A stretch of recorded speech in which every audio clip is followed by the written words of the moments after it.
especially incremental cost. I've seen a lot of models that really hone in on that top line number and forget that there's growth underneath the surface and within your SG&A. And I think that's really a key point in terms of avoiding pitfalls.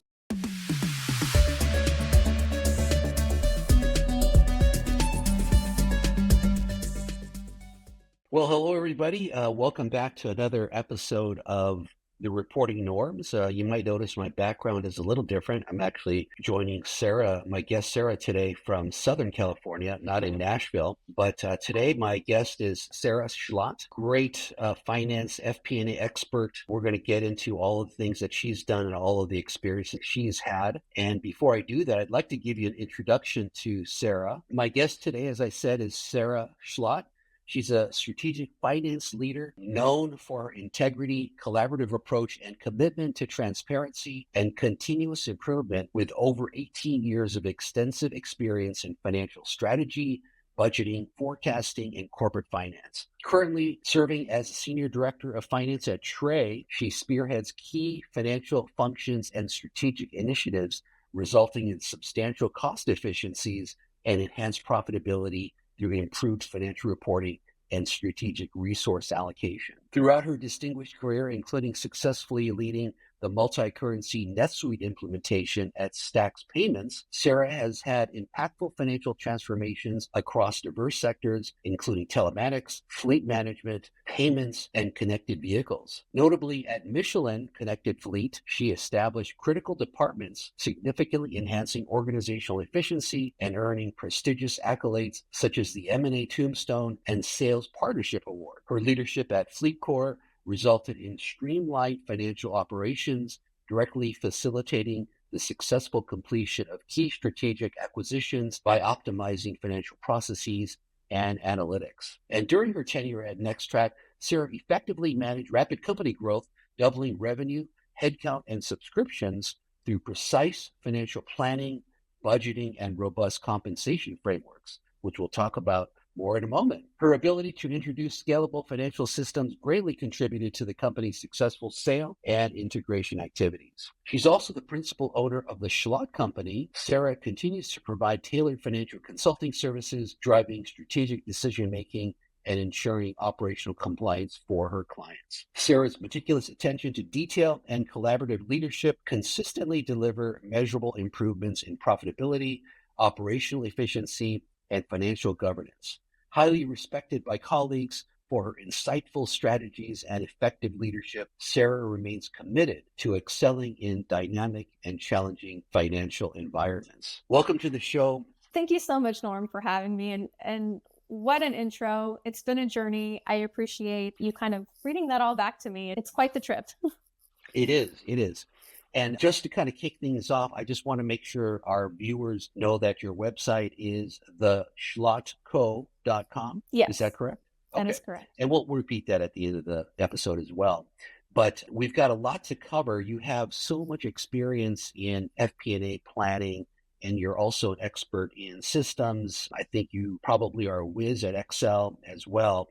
But maybe we can begin with this question, and that is, because of your extensive experience in budgeting and forecasting, from some of your experiences, what are some of the common pitfalls that companies fall into in regards to financial budgeting and planning? And then what can they do to kind of avoid some of those pitfalls? Kind of start there. Sure. So a lot of things that I notice with creating budgets and forecasts is companies tend to use them in a static manner, or they're using them just for compliance, right? I got to give the board something. We got to hold ourselves accountable to some number. Let's hit the growth target that they want, and we'll figure out how to get there along the way. That's probably the worst way to look at your business, right? So what I typically try to do with my clients and also with any company that I'm working with is I go down to most basic concepts that I can, right? Like I'll go to the department heads and I make sure that we are not just building that desired outcome that they want, but we really stress test those assumptions. We really stress test the inputs that we're given. Be curious, ask a lot of questions why, ask for the rationale. how exactly do you plan on hitting that target? Because if those questions can't be answered in a logical, rational manner, then you know that the inputs or assumptions that you're giving, they're going to fall dead in the water before you can even get the budget approved, right? So we want to make sure that we're not overinflating revenue projections or under projecting cost either, especially incremental cost. I've seen a lot of models that really hone in on that top line number and forget that there's growth underneath the surface and within your SG&A to support and even reach that cost. Or to reach that revenue. So it's important that you're challenging those incremental costs, but that you're also controlling those incremental costs and you're keeping effective KPIs in place to make sure that you're not, what I would say, like outpacing your revenue with your cost structure. Yeah, so really it just comes down to making sure that you're working in more of a dynamic function when you build budgets. It's not just one number or one outcome. You're challenging everything and making sure that you implement rolling forecasts as you go along. You mentioned stress testing, and I think that's really a key point in terms of avoiding pitfalls of taking a number on face value. What have you found to be some answers when you're kind of stress testing a number or concept from a department head or business owner, where maybe you could give some examples of good answers where when you stress test them, and then answers where you become skeptical when you hear the answer? Really, it's where I would combine my forward thinking with some of my experience in accounting, which is more of like, the bean counter. And if we're going through a series of questions where sales is really excited about, hey, we can hit that number. And if we, touch this many clients that convert at this rate, that close at this number, we're going to double that number, right? We're going to double that target. And so the stress test is really, well, how exactly are you going to do that? What does your pipeline look like now? What is your conversion rate now? Because you're not going to increase your conversion rate like 1 to 2x, 3x overnight, right? You're going to increase that with a very strategic sales pipeline. So it really just goes down to the department head being able to defend that number with actionable steps and not just say, hey, I feel in my gut we're going to hit that. Well, really how? If there's any kind of disconnect with a natural progression or growth from historicals, what are you doing different to really implement those changes that will drive that growth? And you also have access to the CRM, kind of what you would also be able to vet the pipeline, see what conversion rates are, what Exactly. Attrition looks like as well. And so you could buttress your own research against what their inputs are, correct? Well, a lot of times you have to do that in finance. I think that is why when you have a really strong finance department, they sometimes get a bad rap because we ask you to answer that question and we'll go behind your back and really test it. And it's not so much about proving people wrong or proving that you're right. It's about making sure that even that department is set up for success. Right. So if they have the wrong assumptions in place or the wrong target, at the end of the day, you win together. So being able to highlight or at least ask those questions and think critically alongside the department head, not in opposition to, then you reach those targets in a much cleaner, more effective and efficient manner, right? So that's really what it's about. It's not second guessing them. It's making sure that they have what they need in place to reach that target. And it really comes down to business, making the best business decisions you can, given the information you have. And then, like you said, win together and have a plan that everyone can live with and it's achievable. So Exactly. It makes total sense. Yeah. Exactly. Now, in your past experience, you've also had a lot of experience in integrations. You've probably been involved in sales of companies as well as, integrating acquired companies. Maybe you could describe a little bit about what you've seen work well when it comes to selling or integrating a company, throughout your experiences. What have you seen that works well? To answer what works well it's really going to be the answer almost to every single thing of or question of what works well in a company. What works well is talking to the people who are in the trenches, right? So if you're acquiring another company and you're looking at trying to consolidate not only the accounting policies, procedures, and processes, but systems, your reporting function, the most important thing to do is to talk to the person who's having to do the work, right? Who's currently inputting the data that then eventually gets downstream, or talk to the person who's currently running the reports, even if you think that they're wrong, because it's going to highlight for you, one, where their strengths may be, right, that you can leverage, but also it's going to help you understand where some of the pitfalls might lie that you're not currently aware of. I think a lot of times when we're integrating new systems or new teams, we don't ask enough questions. We make assumptions based on our own history or past experiences. And I've just seen that be a pitfall in losing that insight and losing some of those gaps that could have been easily avoided by just having conversations with the people who are doing the work. Right? That's people. Systems and process wise, I've seen organizations force the subsidiaries or the acquired companies into larger ERP and CRM implementations than they really need or can really handle, right? So they'll try to put everyone on the same system so that it's easier for their finance or accounting department or sales department. But then they're still keeping those smaller teams intact on a local level. And that team isn't well equipped to run that system. And I would say their processes don't support that type of workflow and data flow. So it's really important that you're not pushing people to a system or to a process that doesn't work for them, right? Garbage in, garbage out. So if you can't get to that information easily, then you're going to end up with a lot of downstream problems, both in processes and in data. So you can't make those moves too soon. My experience has been that the go-to-market side, especially the front end during an acquisition, is the hardest part to integrate, only because the acquired company likely had a different sales motion than the acquirer. But you don't want to disrupt those revenue streams. So you don't want to force, a square peg into a round hole. But at the same time, having a unified system, it does have benefits, especially when it comes to visibility. But to your point, you can't force that to happen too quickly. But do you agree that sort of being on one system is better over the long term, or do you think that having a separate system for the acquired company can work equally as well? Yeah, I think over the long term, it's certainly better to be all on one system. But again, only if you're going to build out that root process and root team that can support that system. Your other options would be, if you're going to keep that smaller team in place and there's no synergies, I would say, with headcount, then there are other things that you can do, right? You can use other tools to consolidate that information for you, right? So it's really making sure that anytime you're going through M&A or an acquisition, post-acquisition work, there's always more work that needs to be done to set up systems and people, but you got to make sure that you're putting that work on the right person, right? If you put it on the acquired company and they're not really set up to support that, then you're setting them up to feel all that tension when you need them to keep the business going. And maybe you need to leverage some of your own people to work on the implementation and integrations, which is what I would suggest. Have you ever had to have some of those conversations from the acquirer side, advising them that, hey, you know what, the system of the company that you just bought probably ought to stay in place, but here are some other alternatives to consider just to make sure you have visibility into the numbers?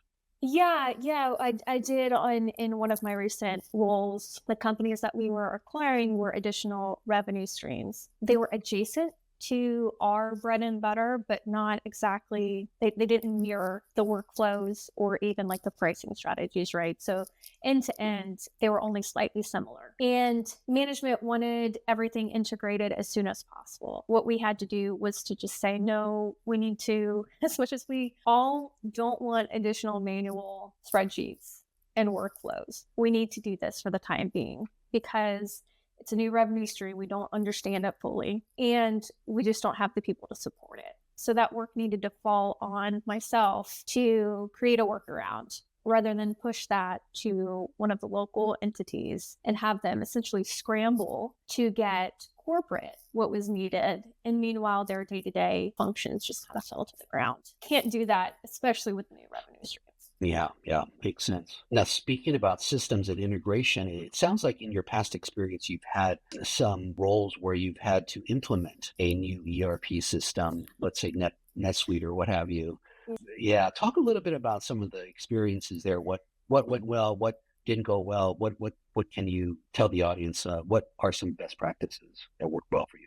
So I think any company that is growing and trying to reach that next level of maturity really wants to rush to the NetSuite game, right? You look more sophisticated. You can speak to the board or current and potential investors, and it makes you look more robust. It makes you look more mature. Problem with that is that if you don't implement that NetSuite correctly, or you implement it too soon, you'll actually end up with a big mess, right? In one of the roles that I was with, we tried to do a NetSuite implementation within maybe 4 weeks' time. Yeah, it was crazy because we were trying to look good for the board right before our next funding round, right? And so it was highly important just from the need to look more sophisticated, but we just were not ready for it. What ended up happening is, unfortunately, 2 staff accountants ended up having to re-enter and re-hand key information 3 weekends in a row,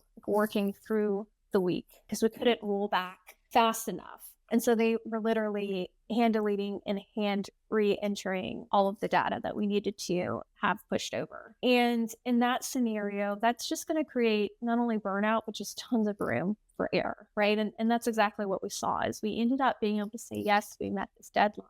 But for the next 3 to 5 months, we were kind of redoing our work and still manually doing reports because it was garbage in, garbage out. And so it's just, you have to make sure that you're really ready for it. And to be ready, really, it comes down to, does your data currently flow in a clean and organized manner? If it doesn't, then you're not ready for a sophisticated end tech, right?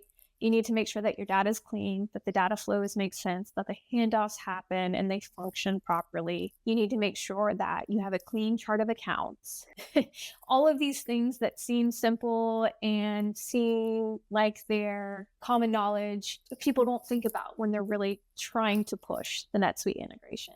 The other thing that you really have to look at is making sure that during implementation, you have the right implementation team and that you ask the right questions. A lot of times we really just look at the chart of accounts, and if we can create a one-to-one and open up that data flow, we're good. But that's not where the data starts, right? The data starts in the processes and the entire quote to cash conversion cycle, right? And so if you don't properly map out what the current state is and then map out questions for improvements, and then start mapping out your implementation, then again, you end up with plumbing that you have to tear down and redo once you do get better processes in place. And I wouldn't advise that when you're spending that kind of money.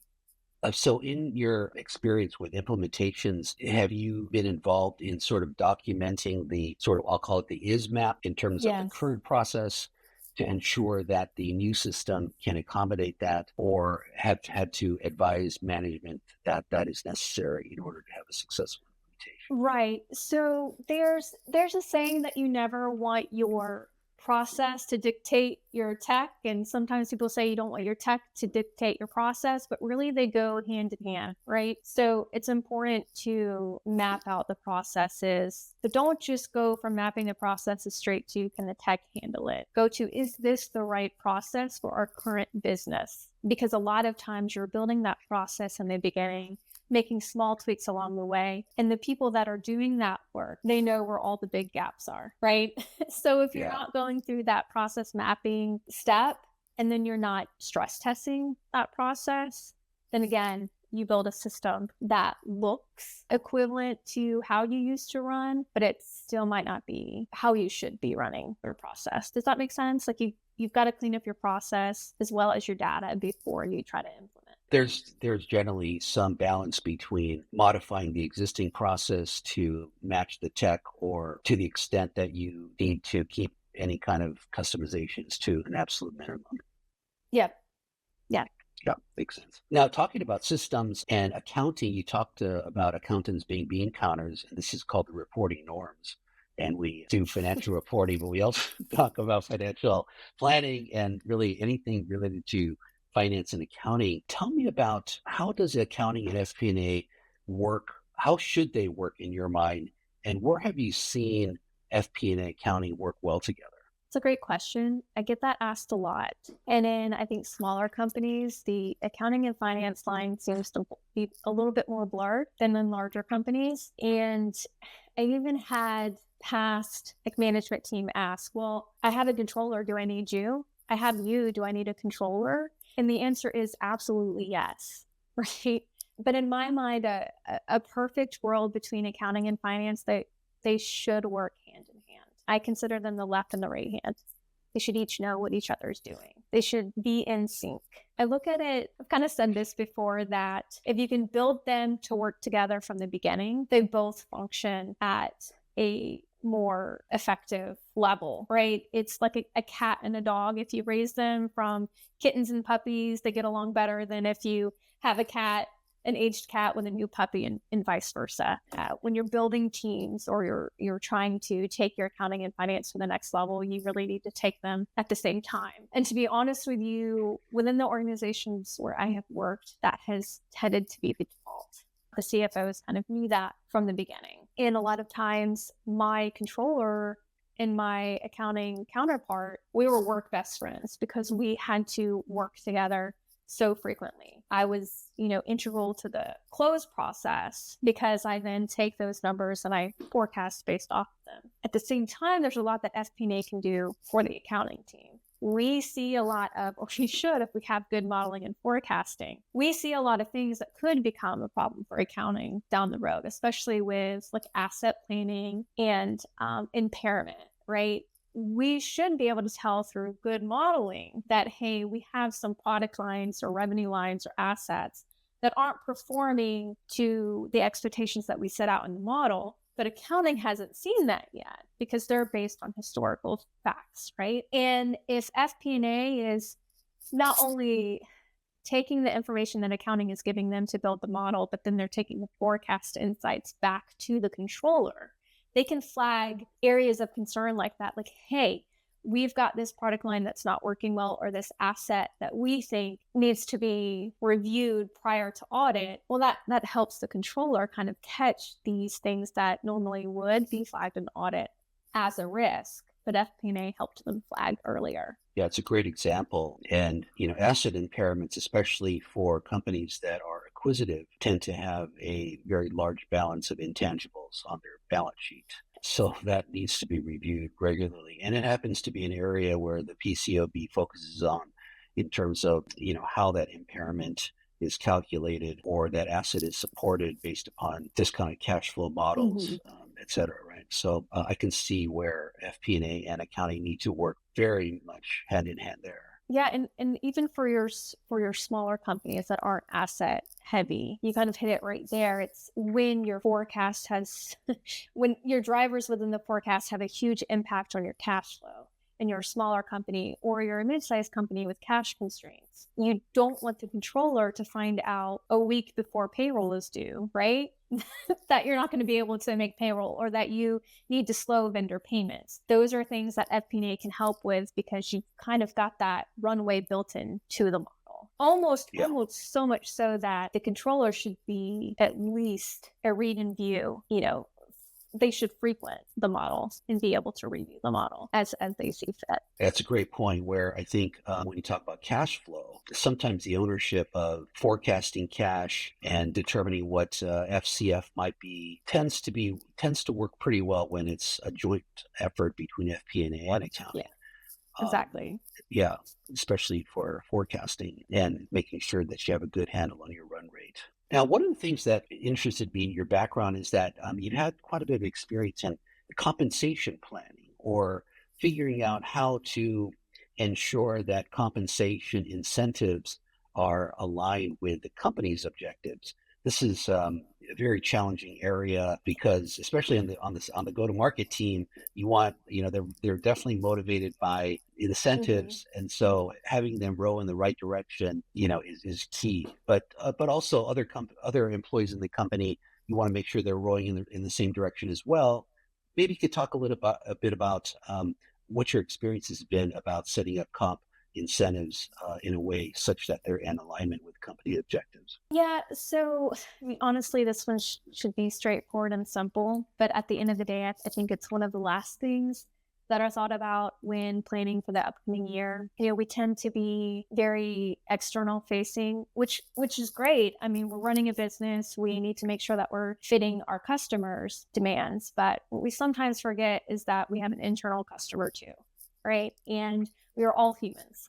We are all driven by incentives. And if that incentive touches our pocketbook, even more so. So it really starts, compensation planning starts almost at the top layer of what are the company objectives.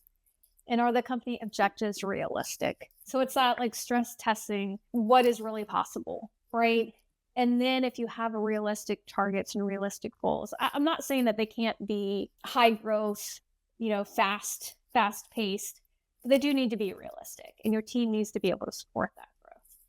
And so if you have that in place, then compensation becomes a little easier, because it should just be a matter of then segmenting of those top objectives. Maybe there's 3, maybe there's 7 for the company. Of those objectives, which department can really push the needle there? And then from there, you break it down further. Within that department, what are those drivers? What are those levers? And that's kind of the moment where I'm very team focused, where you go to the team and you say, hey, here's our objective as a department or as a team.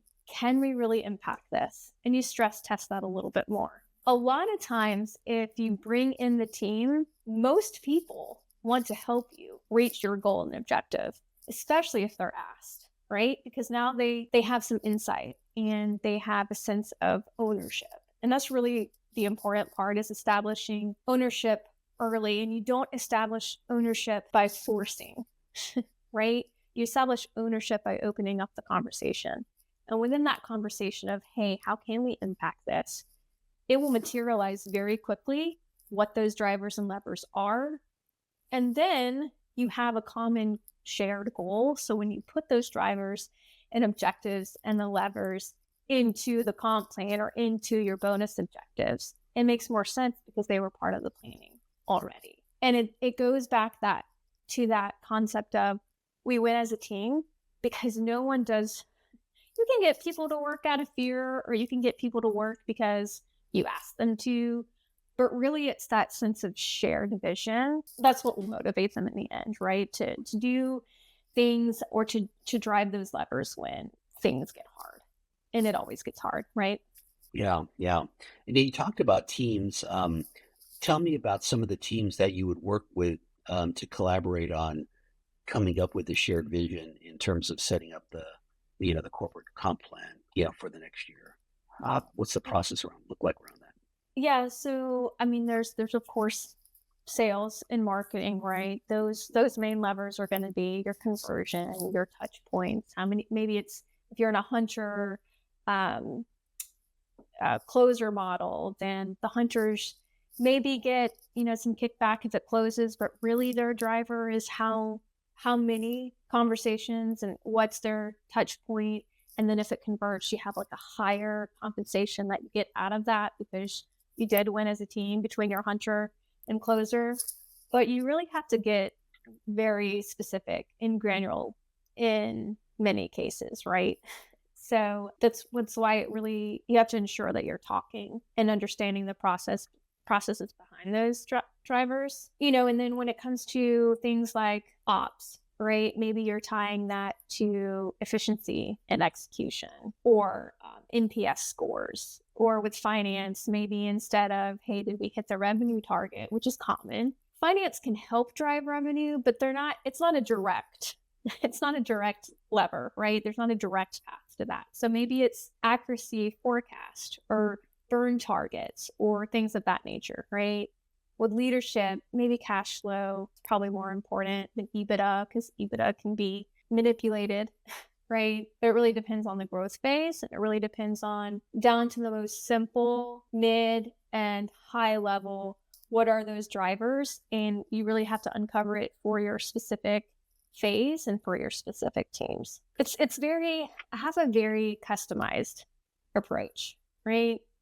And I learned that early on, just if we have time for me to share, because we were in a very high growth phase. We were also switching our go-to-market strategy, and we were implementing that whole like hunter closer model, which was new. But we were asking them to do a lot. And we were changing our pricing strategy from like one price with heavy discounting just to get the deal, to more of a like value proposition price, like good, better, best, right? You start at the standard level. If you want this functionality, it's this price. If you want even more functionality plus strategy plus reporting, it's this. And we knew that this was the best way to do the pricing strategy, not just because it was going to convert to strong and sticky revenue, but it was also best for the customer, right? We didn't want to exclude customers that couldn't afford the higher end. And we didn't want to lose perceived value by pushing our high end customers down to the low end, right? Because it's not just dollars, it's also perceived value that creates stickiness. And sometimes that translates to a higher dollar. Think your luxury brands, right? It obviously works for the consumer as well. So because there was all of that movement going on with sales and marketing, the sales team had a really hard time moving to that 3-tiered structure. And they ended up just continuing to discount everything heavily, right? We were up against ankle biters. Even though the mandate from the top down was do this or else, or do this, or you don't get a paycheck, right? Like you don't get a high paycheck. I had to really break it down on an individual level. So I called one of the high performers, not a sales director, but one of the high performer reps into my office. And I said, hey, share with me your thoughts on this comp plan. And she just kind of let it rip, right? She was an open book. And I said, okay, I get that. And I hear that. It's that whole active listening. Like it's important to do with every layer within your organization. I get that. I hear you. Can I show you something that I see though? And she was like, sure. Wasn't really interested. She just wanted to vent. I turned my screen around and I had already taken her current comp plan with her current sales. And remember, she was a high performer. So she didn't really care about the new mandate because she was still getting a good paycheck. And I said, if you would have priced it the way that we currently are trying to go to market, you would have 2x'd your paycheck in just one paycheck. And I tell you, there was no other, there was not a stronger gospel than that. Sometimes you have to break it down to the individual and you have to show them. And that's what we do with the entire compensation plan now going forward is you have to break it down, you have to hear from them, and then you have to show them the impact or model it out. Seeing is believing, and it sounded like you ended up with a real believer after you showed her numbers. We only had to show the one sales rep that, and she was our greatest prophet and evangelist after that. Yeah, that's great. That's great. That's the power of numbers and your insight. Adding your insight and explanation certainly, I think, was integral in that particular scenario. So we're getting pretty close to the end of our time, but before we close up and ask Sarah my last question, I just want to remind our listeners, if you like this content and found Sarah's insights very valuable, please like and subscribe and share with your network. And so one of the questions that I always ask all of my guests, you had a great deal of experience, you shared a lot of insight here. Tell us about something that maybe happened within your career that when you reflect upon your career and even your personal life, what are some of the things that may have influenced you to become the person that you are today and the exceptional professional that you are today leading the Schlott Company? Well, thanks for that. There are a lot of small moments that really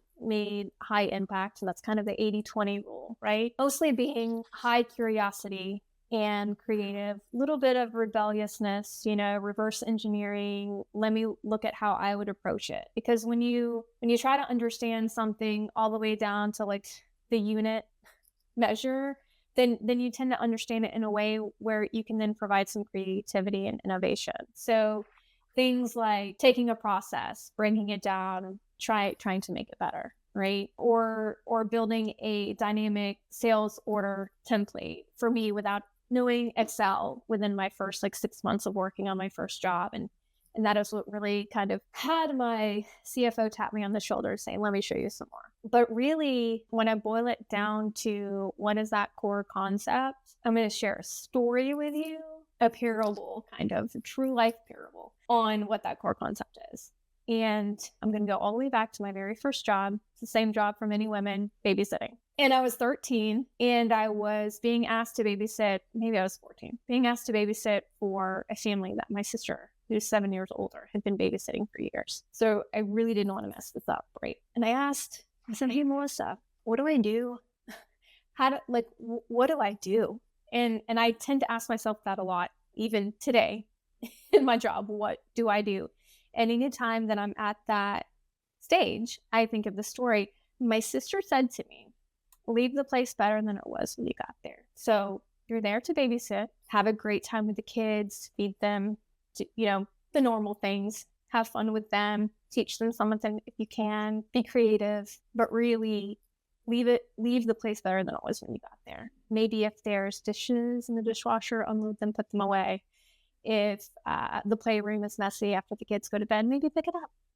And it was that concept that I took into my first role that eventually transformed itself into an FP&A role, where my only concern at the end of the day with every problem I faced was, how can I make this better? How can I leave this better? If I don't if I don't last here, am I leaving this place better than it was when I got here? And that's been the concept that really just has taken me from opportunity to opportunity to opportunity. And so that's what I tend to try to lean into and default to whenever posed with, what do we do? What needs to be done? Stay, where's the opportunity? Awesome story, Sarah. Great insight and thought about leaving things better than where you received them, or leaving the place better than it was. I think Exactly. it's a great takeaway. Well, Sarah, your website again is the Schlott Co. So TheSchlottCo.com. Sure. And I urge the listeners to check the website out. Sarah's got some great insight on writings on FP&A, business, planning, budgeting, a lot of great stuff there. So again, thank you very much for sharing your insights, Sarah. It was a real pleasure speaking with you today. Thank you so much for having me as a guest here. Really enjoyed every conversation we've had and appreciate the opportunity. Fantastic. Okay, well, so next time, everyone, remember the reporting norms and stay transparent. Bye-bye.